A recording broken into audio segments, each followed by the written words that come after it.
Hello, hello. I don't. Hello, it's your girl Libria Jones. Waiting for some people to join. While we do that, I'm gonna post to Instagram that I'm live right now, so folks can come hang out with me.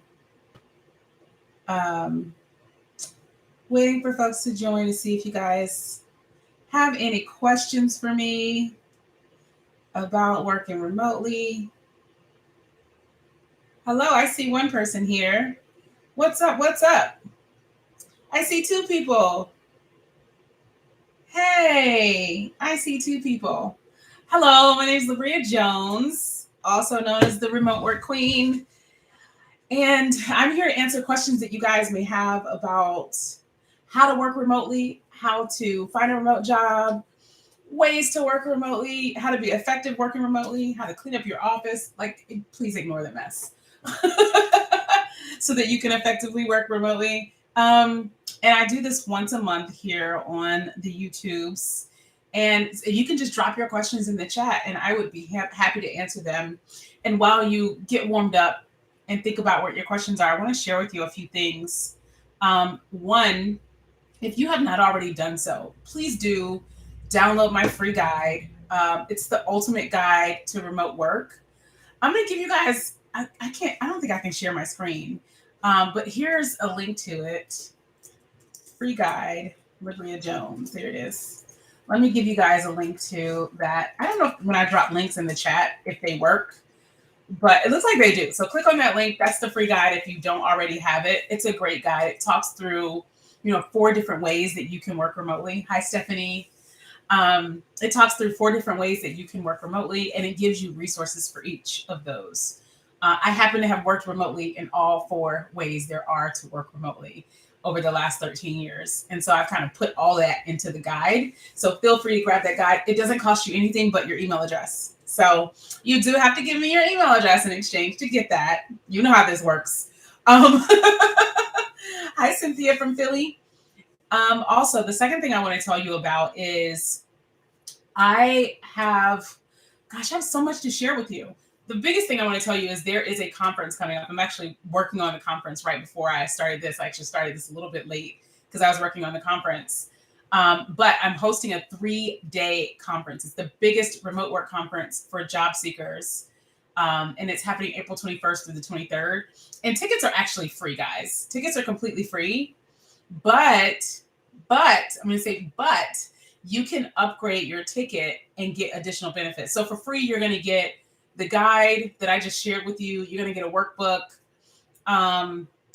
and you'll get access to the event and access to the job fair.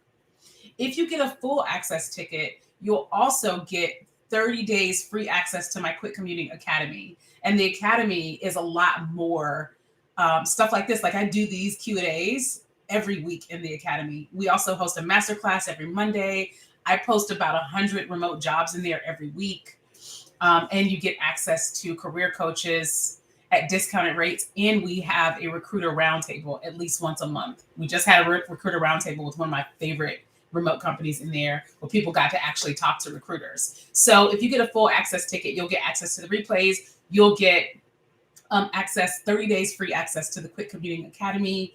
You'll get a 50% off discount to my Remote Ready Bundle, which is my course. And you also get one-to-one networking as well. I'm trying to figure out what else to get. And then if you get the full access, if you get the Premier Access ticket, you get all those. And you get invite-only workshops. So there's some hands-on workshops that you get invite-only. And you get resume matching. So we'll look at your resume and we'll see if you're a fit for some of the companies that are recruiting. And if you are, we will invite you to a meet and greet so that you can meet those recruiters separately on your own. And so that's the Quick Commuting Conference. I'm going to drop the link to that right here. Again, it's completely free, but if you want those added benefits, then you get upgraded tickets. And those the ticket prices are on early bird special until until mid-March. The dates are April 21st through the 23rd. The 23rd, 1st to the 23rd. Oh, that's awesome. Cynthia said she joined Live Ops and she's starting the certification. I would love to hear more about that. I'm not that familiar with live ops. I've heard of a few people signing up for that, but I don't know much about it. So I'd love for you once I talk to you again, I'd love to hear more about that as well. So please feel free to share. That said, do you guys have questions for me today? Because I'm here to answer your questions. I'm not really here to talk about me. I would love to know, what is it you guys are struggling with? What would you like my help with? What would you like to know from me? How can I help you? You work with live ops also. Tell me a little bit about live ops, guys. So it's customer service, right?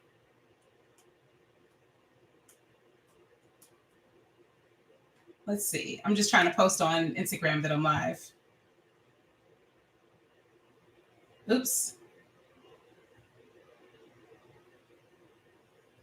Do you guys have any questions for me today? Who has applied for a remote job this week? Has anybody applied for a remote job this week? I know a lot of remote companies are hiring. Like I said, I just posted 100 remote jobs. A firm is hiring a lot of people. Remote is hiring a lot of people. Automatic hiring a lot of people. Yeah, what is the pay range? Live ops is customer service. And what's the pay range? Good question. Thanks for asking that, M. Brown. I'd like to know. You've applied for 5. Good for you, Lynn. You out here getting it. I appreciate that. 5 total. 5 is, I will tell you, 5's not a lot. Just so you know, I know people are like, I applied for so many. 5's not a lot. You know what I'm saying? Like 3 to 5 a day sounds pretty good. I have an interview with a remote job on Monday and was curious to know if you had any interview tips. Of course I do. Of course I have interview tips. Let me hit post on this little story and tell folks I'm here. And we'll get to that. I absolutely have interview tips. I love interviewing. It's fun. Let me see. I'm live on YouTube answering questions about working remotely.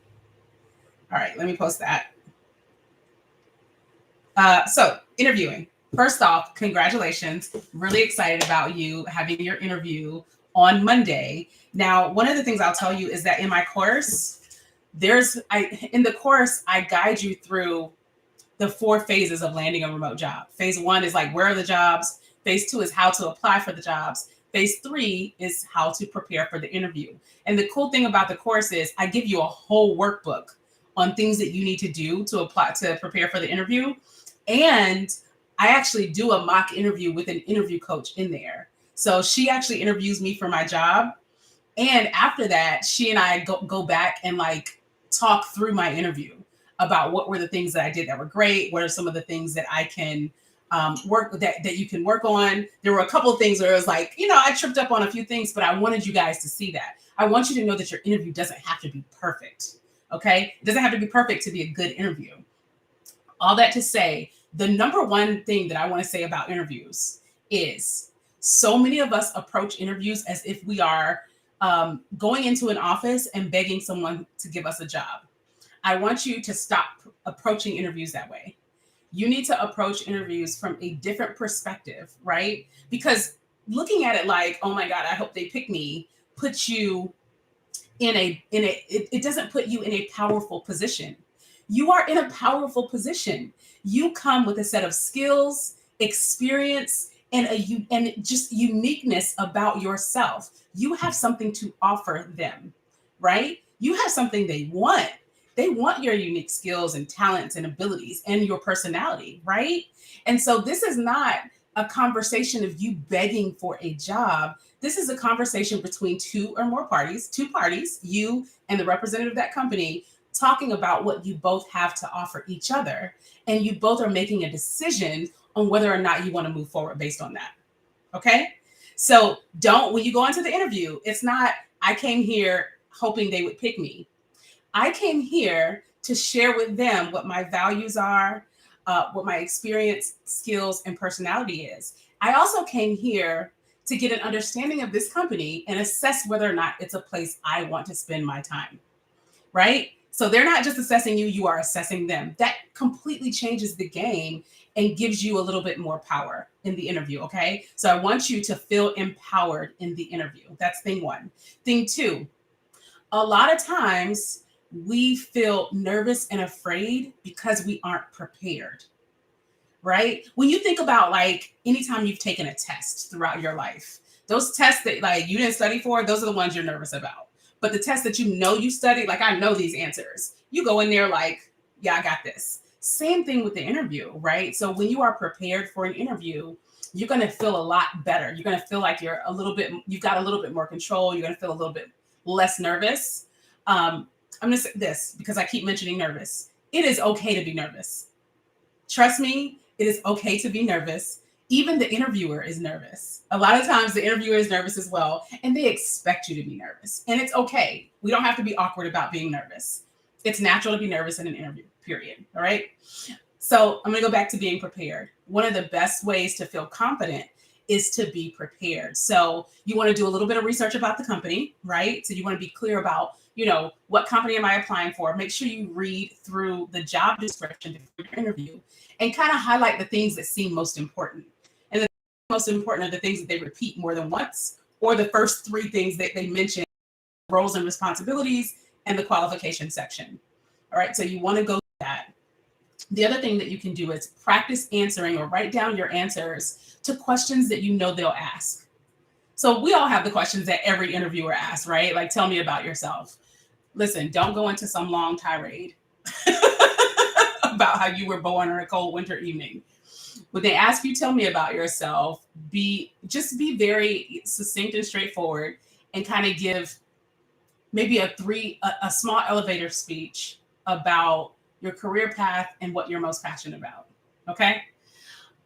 Think about the questions that you know they're going to ask, and think about the questions that you would ask if you were interviewing somebody for this position, right? If I was interviewing somebody to be a project manager, I'd probably ask them to tell me about a time they've missed a deadline, right? So make sure you do that. The next thing I'd say, I said prepare for the interview. I said shift your mindset for that interview. Do some research on the company, but also they usually tell you who's interviewing you. Go check them out on LinkedIn, right? So go check them out on LinkedIn, kind of see what their background is.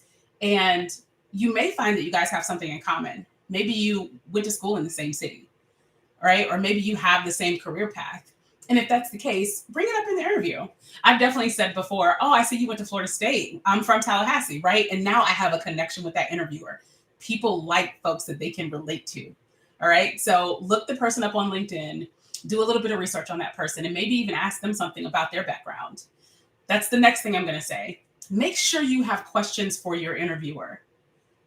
At the end of the interview, if they say, do you have any questions for me? And your answer is no, go ahead and it's not, no one likes that. They want to know that you've got questions for them. They want to know that you're invested in this. They want to know that you've done some research or that you are curious. And if you can't think of questions, you should be able to think of questions because you've looked at the interviewer, right? You looked at their LinkedIn, you looked at the company, you looked at the job post, and you got to have some questions, right? If you can't come up with any, there's some standard questions that are pretty good to ask. There's a few questions that are really, really great to ask. One of those is, what makes a person successful in this role, right? And when they answer that question, you get to come back and reiterate why you're great for that role. So if you say, what makes a person successful in this role? And they say, well, the people that are successful in this role really take the initiative. They work well independently, and they're great communicators. Oh, that's excellent to hear. I think that I fit that, to a T because of these reasons, right? So every time you ask them a question, they give you an answer. That's another opportunity for you to kind of sell yourself too. Another question that you can always ask is, what are some of the biggest challenges I would face in this role? I love asking that question. That's a great question to ask because then that gets them the opportunity to be honest about the things about on the job that kind of suck. Another question you can ask is, you can ask the manager if you're talking to someone that's above you, you know what, if I had a magic wand and on day one, I could wave it and solve one problem for you, what would that problem be? Right? Because then they get to start talking about the things that they care about the most, right? And you get very clear on what is it that's really bugging them? What is their biggest issue? And you can use that as an opportunity to sell yourself again, right? So if they say, one of the biggest issues that we have is there's not any consistency across our projects, right? Our projects aren't delivered the same way. I'd say, you know what? I've seen that problem quite a few times, and I happen to be a lover of process. Process is kind of my jam. I love creating standardized processes and building out documents and trainings and handbooks to make sure that when people are being onboarded, when new people are being onboarded, they're being onboarded under the same standards. And when we need something to fall back to, or when we're facing a specific problem, we have a toolkit that we can go back to utilize, right? So every time you ask a question and they give you an answer, that's another opportunity for you to sell yourself. Another question you can ask the interviewer is why they chose to work there, and why do they love working there? What do you like about working here the most, right? So when they ask you why do you want to work here, ask them why did you choose to work here, right? So make sure you ask them questions too. I'm going to move on to some other questions. I will tell you in the Remote Ready bundle, and I'll drop a link to it. There's all that plus more. There's more questions that you can ask and more suggestions for you. And again, there is a mock interview. And I'll tell you this, the feedback surveys, the thing that I get positive feedback the most about is that interview section. That interview section is gold, and that mock interview is fantastic. So if you are preparing for an interview, the Remote Ready bundle is probably worth it for you to grab. All right, let me get to the next questions. Good luck on your interview tomorrow. Let's see. I am trying to get my current job to expand work from home to work from anywhere. We have a few staffers who work from Asia since the start of the pandemic. That's really cool. So what I'd say is, if you're trying to propose something to your company, if you're trying to get them to do something, you've got to consider what I call brand equity, right? What does your brand say at work? What is your brand equity at work? And let's be clear, everybody has a brand at work. Whether you're trying to have one or not, you have a brand. Your brand may be that you show up on work on time. Your brand may be that you get things done quickly. Your brand may be that you are the quiet one. Your brand may be that you always have an attitude. Whatever it is, the way that you show up at work is your brand. The way that people perceive you because of the way you show up at work is your brand. And if you've got a high brand equity, and the equity is like, what's the value of my brand name, right? What can it get me at work, right? So for instance, somebody from Nike could roll up to a sales meeting and probably get a whole lot, right? Versus, somebody from the brand that just started. So it's the same thing at work, right? So if there's something that you want to get, be it a promotion, a raise, a good project, or being able to work from anywhere, your brand has to be something that holds some weight, right? To get something that you want. So that's thing one. Thing two is you've got to consider in this proposal, if you're trying to get them to do this, you've got to consider what's in it for them, not what's in it for you, right? It can't be, I think we should do this so that I can work from somewhere because I want to travel the world, because I want these things. Everyone cares about what's in it for me. You cannot convince someone else to do something because there's something in it for you. You can convince them to do it because it's something in it for them. All right. So the first thing you've got to consider is what's the benefit to them to be able to work for people to be able to work from anywhere. Right. So figure out what those things are. A couple of those things are, that means they expand their talent pool, right? That means they can hire people from anywhere. And then you've got to figure out what would they say no to so that you can make it easy for them to say yes. What would be their concerns about allowing people to work from anywhere? I'll tell you, there's a reason why some companies don't allow people to work from anywhere. And one of those reasons is taxes. Another reason is labor laws. Other reasons are IT. So there may be some reasons why they're not able to do that. I will tell you, there are companies that will allow them to do that can help them get around that. Like Remote is a company that helps companies be able to hire folks and allow people to work from anywhere. But all that to say, if you're going to make a proposal, you've got to consider, do you have enough pull to do that? Do you have a champion that's going to help you push that cause forward, right? And that champion has to be someone that has buy-in, someone that understands the organization. The third is, what is in it for them? And the fourth is, how do you answer all of their rebuttals up front? So consider that, and good luck to you. Someone said, I'm looking for questions. Yeah, interviews can definitely be nerve-wracking for sure. Everybody knows that, and it's okay. It's okay to be nervous. You can even say, you know what, I'm a little nervous. You can even say that. It's perfect. And sometimes saying that and getting it out actually calms things down, right? I'm assuming they're really interested if they offer an initial interview. Yep, that's right. You're right. If they offered you an interview, they're already interested in you. They already like you. If they asked you on a date, they already kind of like you, right? I got the free ticket for the quick commuting conference, but I'd like to upgrade to the $30 ticket. Is there a way to do that?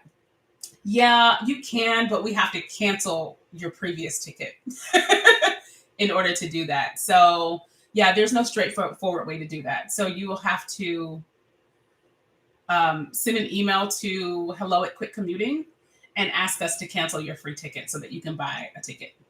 Carmesia. Is the Quit Commuting Conference virtual? Absolutely. Absolutely. The conference about working remotely is remote. Would you recommend a 10-week boot camp for getting into tech? The program, Customer Success Associate Program, is 8 hours per day. So I would have to do it after quitting my full-time job. I can't recommend anything like that. I'm not going to recommend that you quit your job, and I'm not going to recommend that you don't. I think that you've got to make that assessment for yourself. Look at some of the people that have gotten into tech and what they've done, right? So I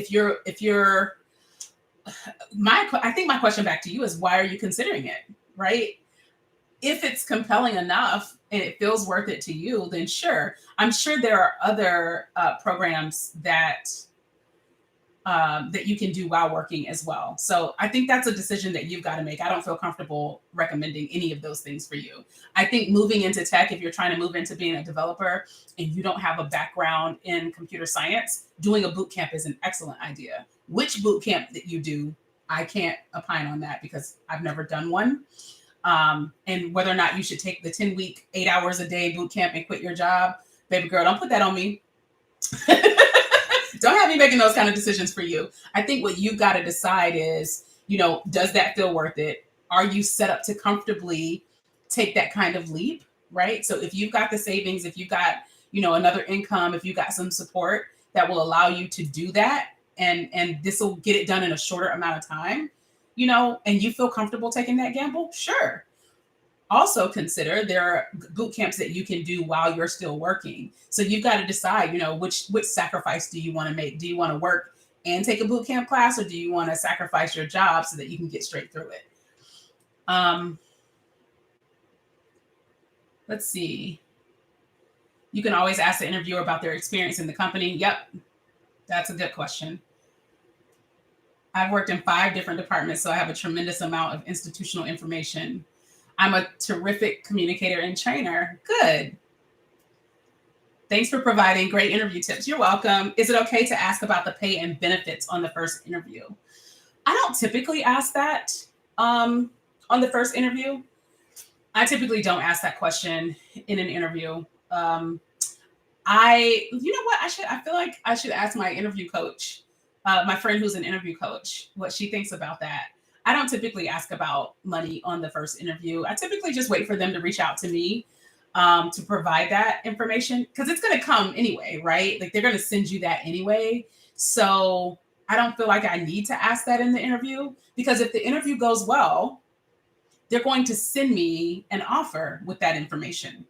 If the interview doesn't go well, they're not going to ask me that, and I don't need to know anyway, right? So my feeling is I'm going to find that out when I need to find it out. I don't necessarily need to know that in the interview.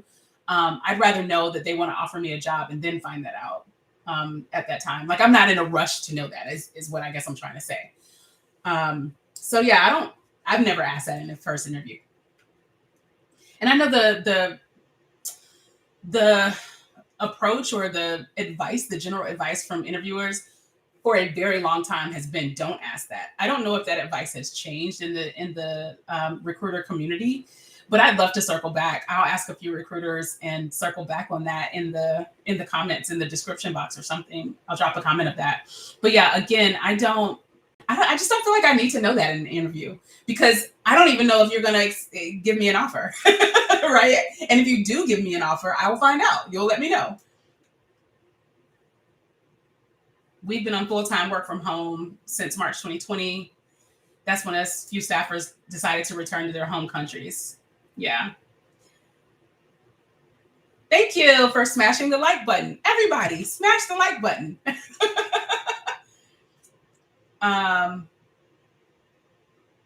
You could use a new email address. You could use a new email address, but you're gonna be registered twice. That's up to you if you want to do that. If you want to sign up with a new email address. Hey, the Balanced Beauty. I'm glad you are here. You're excited about attending the remote job conference. I'm excited about it too. The conference is going to be excellent. The schedule is not posted. Will most content be done after the close of business? No.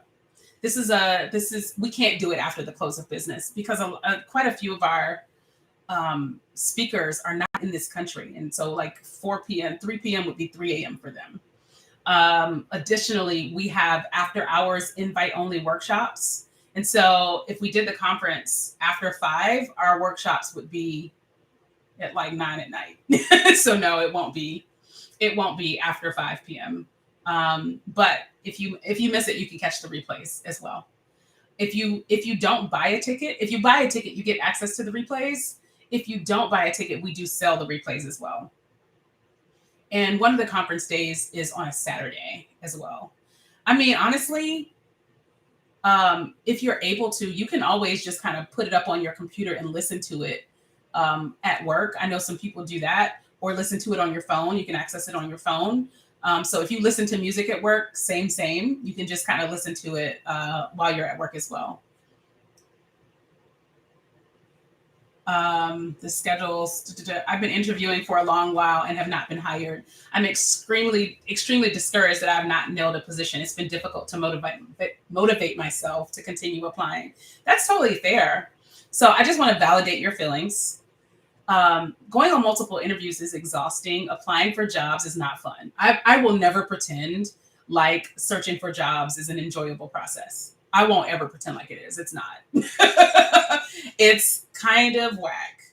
To be perfectly honest, it's just not a great process.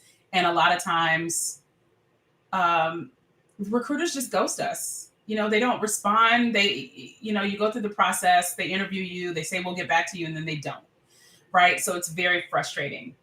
What I want to say is, if you find yourself stuck in a part of the process, it may be time to call in some help in that part of the process. So I think Kay said that. Who said that? KL. So if you've been interviewing and you're not getting past the interview stage, maybe it's time to call in an interview coach, right? And have someone work through you on your interview skills, right? Because that might be the issue. Your resume is good enough to get you to the interview part. So now you may need some help getting past the interview part, right? And so my girl, Jenna Mulheron of Own the Interview, she actually is an excellent interview coach. And then, of course, the Remote Ready Bundle has an interview section in it, and it has a mock interview with me and her. So let me drop those links for you guys. Owntheinterview.com is Jenna Mulheron. And if you are in the Quit Commuting Academy, you can work with Jenna at a 40% discount. I think you can get her course at a 40% discount. She has a complete interview course. So if you're in the Quit Commuting Academy, I think if you go into topics and go to career experts, her information is there, and how to take advantage of the discount is in there too. If you are not in the Quit Commuting Academy, that's the link to reach out to Jenna Mulheron of Own the Interview. And then if you don't have the Remote Ready Bundle, let me give you that link. There you go. That's the Remote Ready Bundle. That's my course that walks you through the 4 phases of landing a remote job. And there's a whole section on interviewing that goes into way more detail than I just did about interview tips. And there's a workbook for you to go through.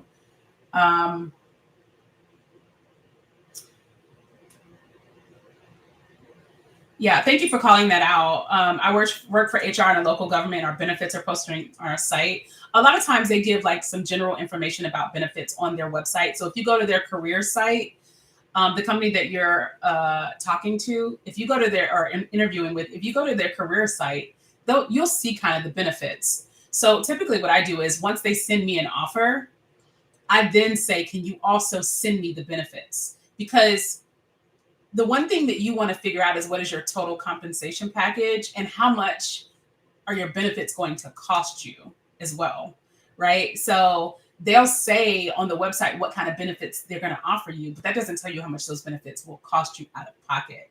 And so before I take a job offer, one of the things that I ask for is, can you send me the benefits information so that I can see exactly what their benefits are covering, and how much those benefits are going to cost, so I can then calculate like what's going to be my take home pay type of thing. When you do receive the offer, how do you go about negotiating salary? Great question. I can't talk tonight. Great question. That is also in the Remote Ready bundle. There is a section about negotiating salary. I'm glad that you asked that for one very big reason. You know that you should be negotiating. Everybody listening to me, if you get a job offer, negotiate it. Always negotiate your job offer. Recruiters expect you to, right? So don't feel like you're being ungrateful. Don't feel like, something bad's going to happen to you. Recruiters expect you to negotiate. So negotiate your job offers. And you can negotiate more than just salary. It doesn't have to be salary. You don't have to say, oh, well, give me another $10,000, right? If the salary meets what your expectations were. So for instance, when I got the job offer for where I work now, the salary was fine. I was perfectly fine with the salary. So my negotiation was, I wanted another week of vacation and I wanted a signing bonus, right? So that was my counter offer. My counter offer was, thank you for the salary and the bonus percentage. My annual bonus percentage were fine. So, my response was really, I appreciate this, yada, yada, yada. Here's my counter offer. Right. And I just asked for like a third week of vacation because I think they initially offered me 2 weeks of vacation. So I asked for another week of vacation and then I asked for a signing bonus. Excellent. Good for you. Always negotiate. So a couple of things that I want to say about that. When you get the job offer, you don't have to accept it right away. Tell them, thank you for this offer. I'm very excited to dig into this. I'd like 24 to 48 hours to respond. Okay. So give yourself some time to think through and then consider, what you would like to negotiate. We actually just did, if you are in the Quit Commuting Academy, we just did an excellent masterclass last week with my career coach, my actual personal career coach, who has helped me negotiate the last 3 job offers that I've gotten. She did a whole 1-hour presentation on negotiating salaries. And she also did a video in the Remote Ready bundle too. So if you are in the Quit Commuting Academy, that replay is up. I think it's up, or it'll be up today. Go check it out. It was really, really good. And she talked about having your yay number, your okay, your yay, and your nay number. And so the number that your okay number is, what are you okay with? What is the salary amount that you're okay with? The second is, what is the salary amount that you'd be like, yes, I'm there. Let's do this. And what is your nah? I can't work with y'all for this amount, right?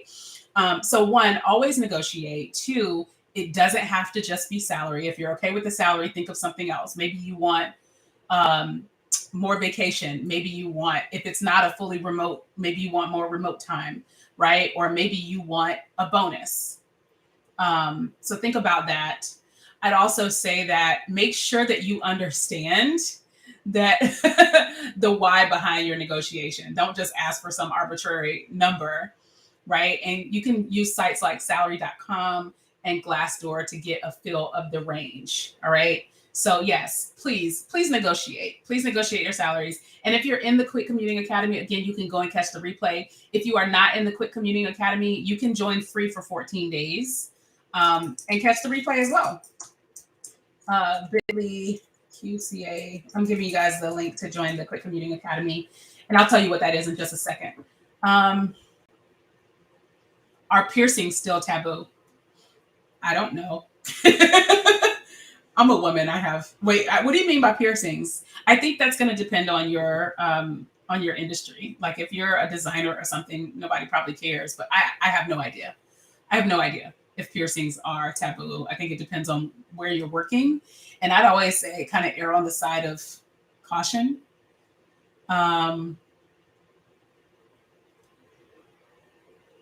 Oh, got it.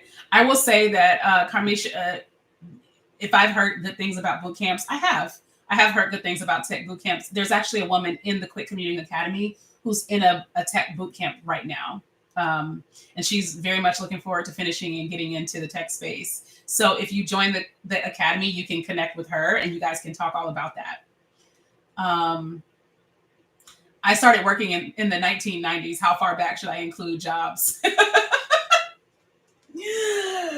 Ooh, that is so funny. Cause I'm laughing because I always say nobody needs to know that you worked at McDonald's in 1992.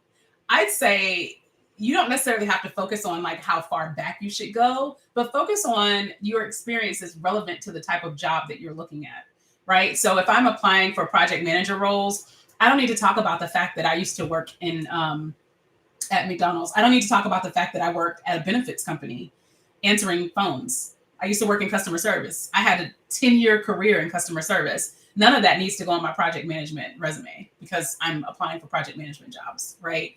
So I'd say focus on what's relevant to the position that you're applying for.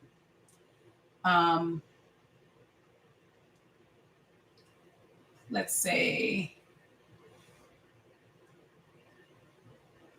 I have very good benefits now, so it's important for the comparison. Same. I had some good benefits. I was like, before I make this jump, because the truth is, depending on the benefits, even if you get a pay increase, those benefits could bring that pay down, right? That the cost of those benefits could bring your pay down. So you want to look at kind of your total package.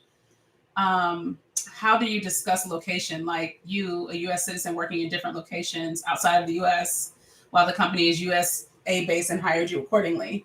I don't know if you're asking if the company said it was not okay and you're doing it anyway.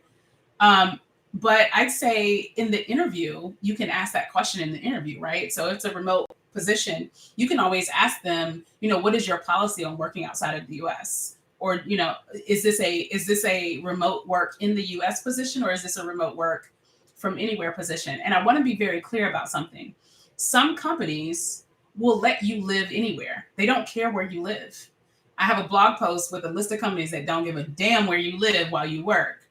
Now, just because if a company won't let you live, my company, I don't believe they would be okay with me living in Thailand to work, right?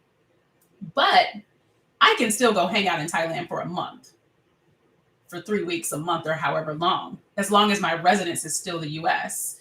And so there's a little bit of nuance there. And I'd say ask that question in the interview, right? Once or when the recruiter reaches out to you, depending on how important that is to you. If it's so important to you that I will not take this job if I can't do it outside of the US, then as soon as if it's not clear in the job posting, as soon as the recruiter reaches out to you, say, you can respond and say, I'm so excited. Thank you so much for inviting me to an interview. Quick question for you, right? Is this position a work from anywhere position? Or is it constrained in the US? If it wasn't already clear in the job posting, right? You can ask questions. You're allowed to ask questions. So if that's a deal breaker, go ahead and ask the recruiter when they reach out to you about the interview, right? If it's not a deal breaker, feel free to ask it in the interview. What's the best way to approach a written assessment during the interview process? I'm always afraid that I won't answer questions correctly. Good question. I don't think I've ever had to do a written assessment. I'd say you would approach a written assessment the same way that you would approach answering a verbal question, right? Pay attention to what it is they are truly asking you in that question. So if I ask you to explain a time where you've had to tell a client no, right, to something that they asked, what I'm trying to get out of that, what am I trying to get from that question? What I'm trying to get from that question is, how do you deal with conflict? How do you communicate negative information, right? How do you handle clients and expectations? So it's no different whether it's written or verbal. You need to focus on what is it they are trying to get from this question and make sure that your answer clearly relays what that is, an answer to that. Right. So what are they really asking me? You're not just asking me about a time I had to tell a client no. You don't want me to just tell you about that. You want me to tell you how I was able to effectively communicate negative information provide an alternative solution, right? And all those other things. So whether it's written or whether it's verbal, just be very clear about what it is they're trying to get from you in that question, and make sure that your answer follows a logical pattern. There's something called the STAR method. Hold on, let me see if I can find it. I don't remember. I don't ever remember what it stands for. Uh, I think it's situation. Hold on. Situation, task, action, and result. So if they're asking you a written question, make sure it's very clear what the situation is, very clear what task it is that you did, what actions you took, and what results there were. So you just want to make sure that your answer is clear, it follows a logical pattern, and that there is a result, right? That they can take from it and say, oh, well, this person has great communication skills. Thank you for that. So yeah, I don't think you should approach it any differently than a verbal question, aside from, don't write till your hands bleed.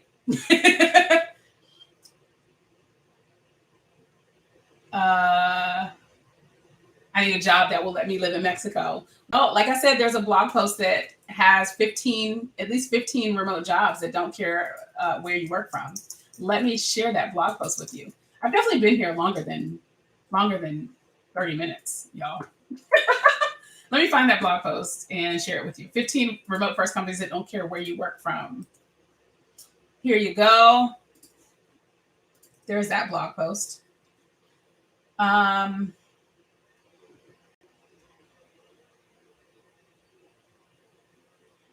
in customer service now, dying to get out. I want to go into project management. What types of jobs will give me experience for that?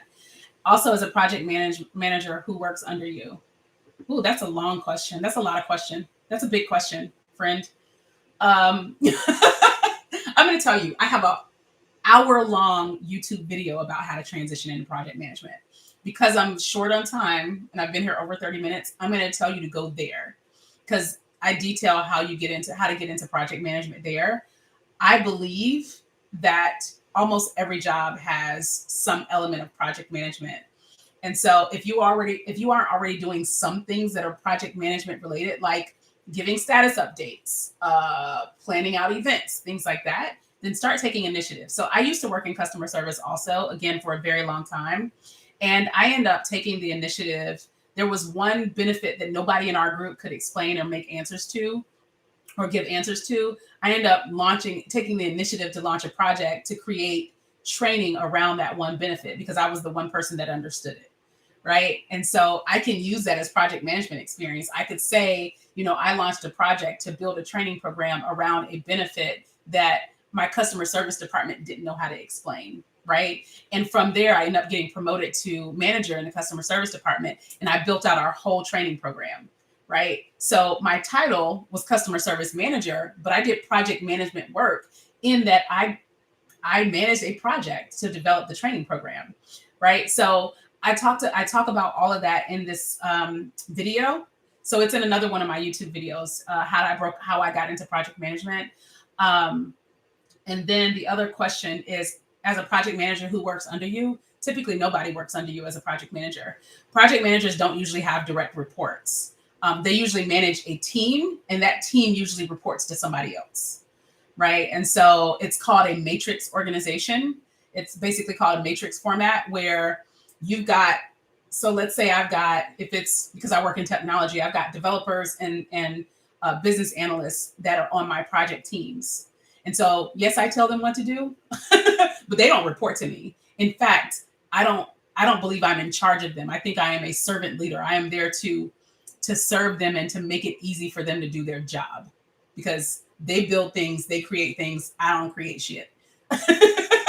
So my job is to make it easy for them to do their job. My job is to focus on things like the schedule and deadlines and status and communication, so they can focus on developing stuff.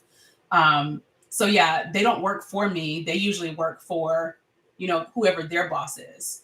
And the beauty of being a good project manager, when these people don't report to you, is making sure that they always understand that you've got their back, that you're here to support them. And that's how you get buy-in. And that's where you get quote unquote power from as a project manager, because these people don't report to you.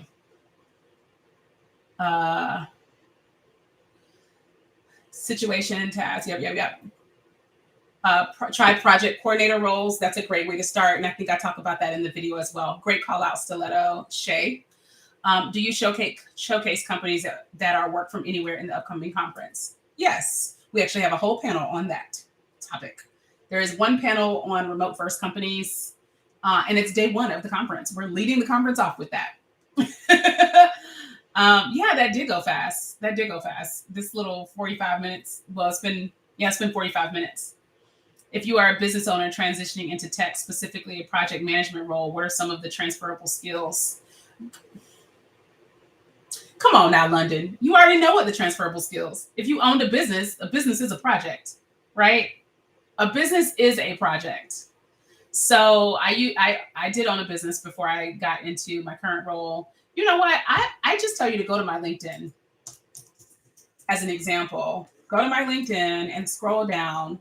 I actually named myself founder / project manager, project coordinator, or something like that.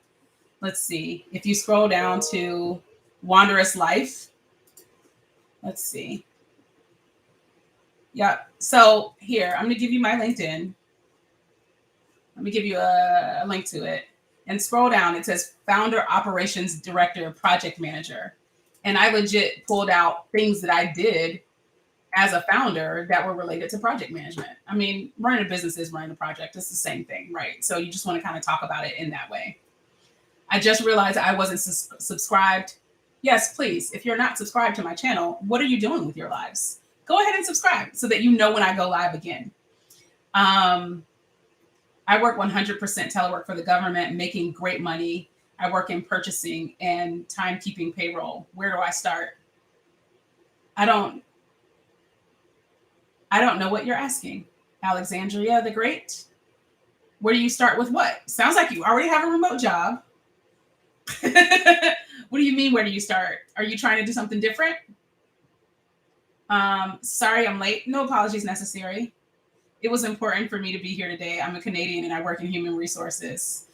Are your guides and services relevant to Canadians? Y'all 17 times a week. I love my Canadians. You guys are great, eh? So, yes, the information is relevant to anybody. I don't care where you live. A lot of the stuff that I share are job boards, and those job boards are a collection of open positions from multiple companies all over the world.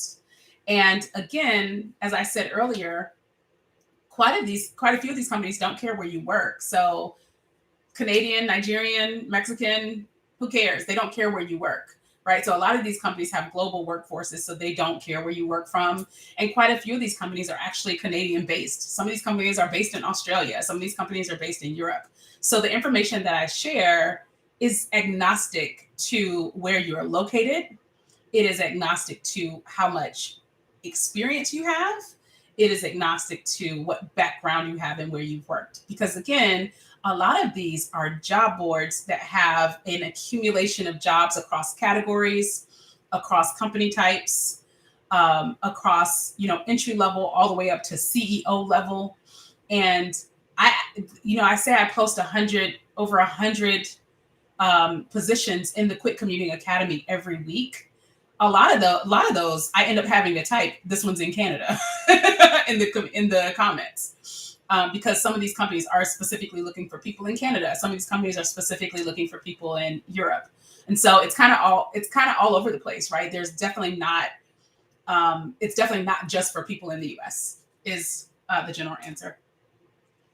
Let's see. Okay. Thank you. Oh, thanks for saying you love my LinkedIn. That's really nice.